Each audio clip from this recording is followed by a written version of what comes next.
Gördüm ölümden döndüm, derdimi bilmedin ama seni sevdim ama çok iyi. Sen beni sevmedin ama her şey bir anlık oldu. Sevgimizi özün bitirdin, hayatım karanlık oldu. Beni bir ömür bitirdin, daha benim sensen. Hayatı put olmuş biriyim, güveneceğim adam yoktur. Ben unutulmuş biriyim, daha benim sensen. Hayatı put olmuş biriyim, güveneceğim adam yoktur. Ben unutulmuş biriyim.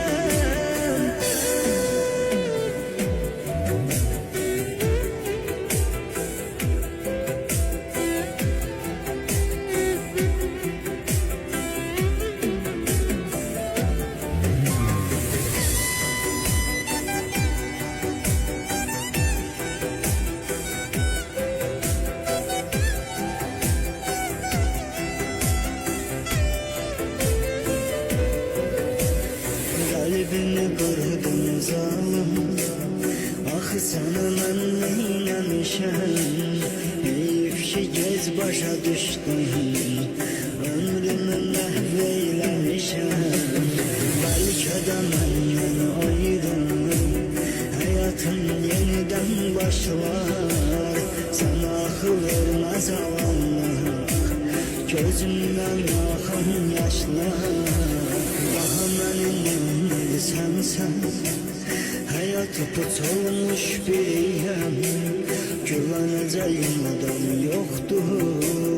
Ben unutulmuş biriyim, daha benim sensen. Hayatı put olmuş biriyim, güveneceğim adam yoktur. Ben unutulmuş biriyim.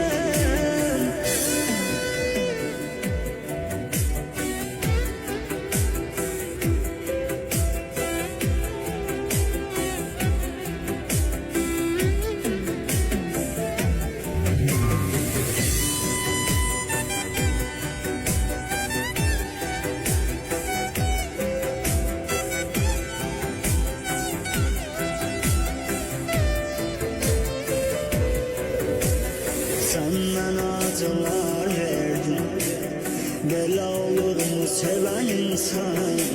Sana bu sevgim aram olsun, hayatımı eyledin zindan.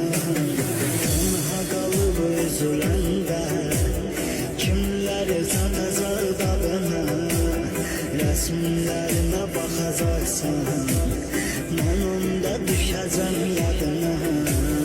Daha benim sensen, hayatı put olmuş biriyim, güveneceğim adam yoktur.